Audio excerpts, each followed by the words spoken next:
something like this. Well, yeah, you know where that little white church is on Main? Yeah, down at the end? All the way at the end. Well, don't go that far. Women use tag questions, for example. This is a good report, don't you think?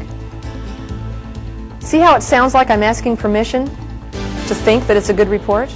Whereas the masculine style would be, good report. See the difference in power? See, and gentlemen, you need to understand, for detail-oriented people, details to women is like beer to you. And I've heard it said this way.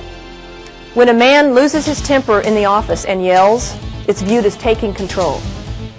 When a woman loses her temper in the office and yells, it's viewed as losing control.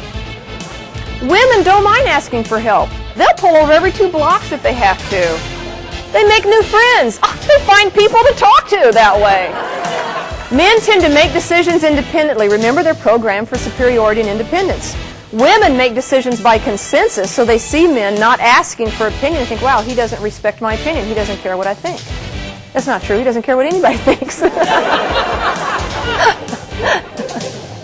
No, I'm exaggerating, but men bond through tasks and activities. Sports, working on the car, building something.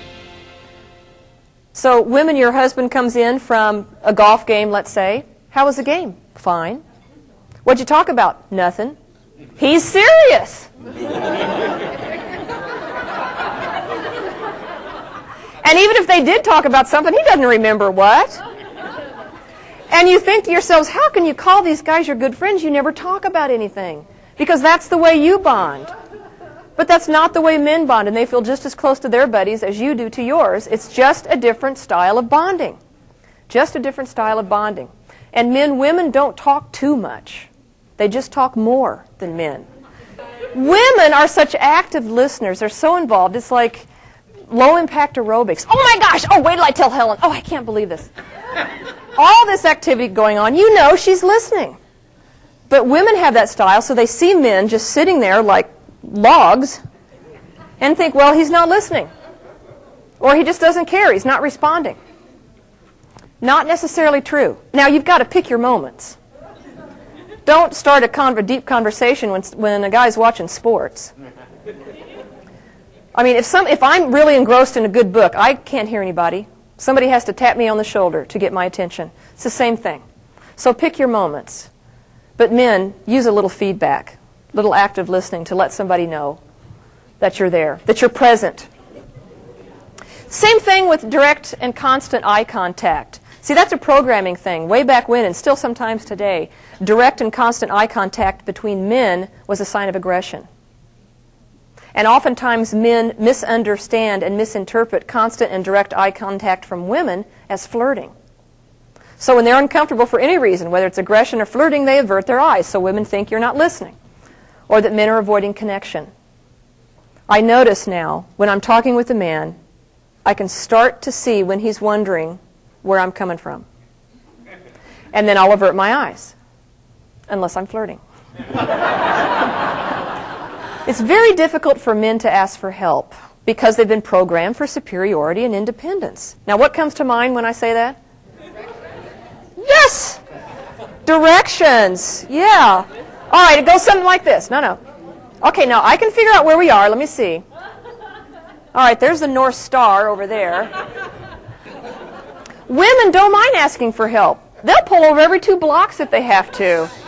They make new friends. They find people to talk to that way. Sure. All right, now let's be fair. Let's talk about giving directions. Usually when a man gives you directions, you know exactly where you're going. Go south on Broadway, east on Main, 2 blocks on the right, boom, you're there. Whatever. Women, however, are more verbal, remember, more detail-oriented, and more visual. So maybe it's something like this. Well, yeah, you know where that little white church is on Main? Yeah, down at the end? All the way at the end. Well, don't go that far.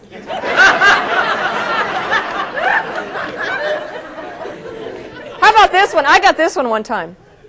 Well, yeah, before you get there, now you're going to feel like you want to go right. What is that? I was like, but you know what? I trusted her.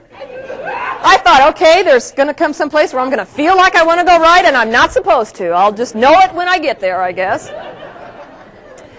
Men tend to handle conflict directly. Remember, they are programmed for superiority and aggression, whereas women tend to avoid and fear conflict unless they feel 100% safe in a situation, like in a really good marriage. A good example of this, one of my sisters is assistant administrator of a hospital in San Antonio. Her name is Kathy.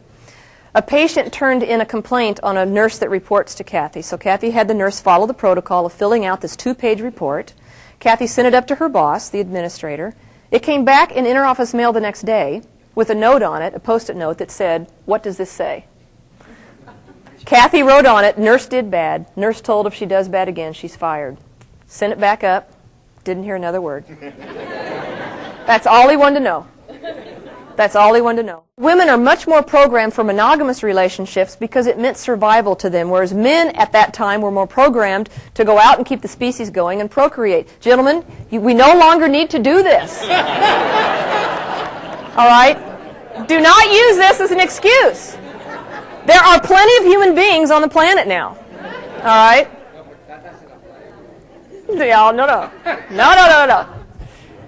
Women are more programmed for consensus and harmony and avoiding conflict. Remember, if he left, if she made him mad and he left, she might die. Plus, she wanted to keep peace with all the children. Consensus, harmony, avoiding conflict. Women were responsible, again, for raising children, gathering fine seeds and grain. They have more of an attention to detail and fine motor skills. Now, I had just explained this and waved my arm talking at one of my programs and knocked a glass of water all over my presentation. And I heard this decidedly male voice in the back say, "Well, so much for fine motor skills." I said, well, I'll have to agree with you on that one. Absolutely. Strong verbal and social skills because, again, they're raising families, maintaining relationships. And the same thing for highly developed intuitive and people reading skills. Women discuss decisions. They make decisions by consensus. They ask people for their opinion because they want people to feel valued and involved. They may know exactly what they want to do. They just want people to feel part of the team. Men watch this, who are used to making decisions independently, and think, wow, she can't even make up her own mind. She's really indecisive. She's insecure in her own decisions. She's not going to be a good manager. It's just a style difference. Women like to include people. Let's do this. Well, how about if we do this? Now listen to the difference. Do this. This is how we're going to do it. See the difference in power perception of those statements? So men hear this softer style and it seems weak to them. And they think, well, she's not going to be good management material. You know, it's just so wishy-washy and vague. It's just that it's been beat into women's head not to hurt anybody's feeling and not to come across too direct and harsh, so she's just smoothing out the conversation. It's a style difference. I think that it's wonderful that we're different from each other. How boring would it be if we were all alike? It'd be like a bunch of little robots running around, a little E.T. Martian people. Let's celebrate that we're different. The key is to understand and be aware of what those differences are so we can work together better and get along better, that's all. I love it that men are different than I am. I think it's really important to celebrate that we're different. Just have the right attitude about it. Be aware of our differences, inside and out. Try to understand and respect what each is all about. Nature and nurture gave us quite disparate ways of talking and behaving, and they cease to amaze. But differences aren't wrong, right, bad, or good. Just delightful diversities to be learned and understood. So be positive and fair and put offense aside. Let flexibility and good intentions be your trustworthy guide. Everyone just wants to be appreciated and valued, so love them all and bring peace to our gender feud. Thank you very much. Thank you. Thank you. Thank you. Thank you very much.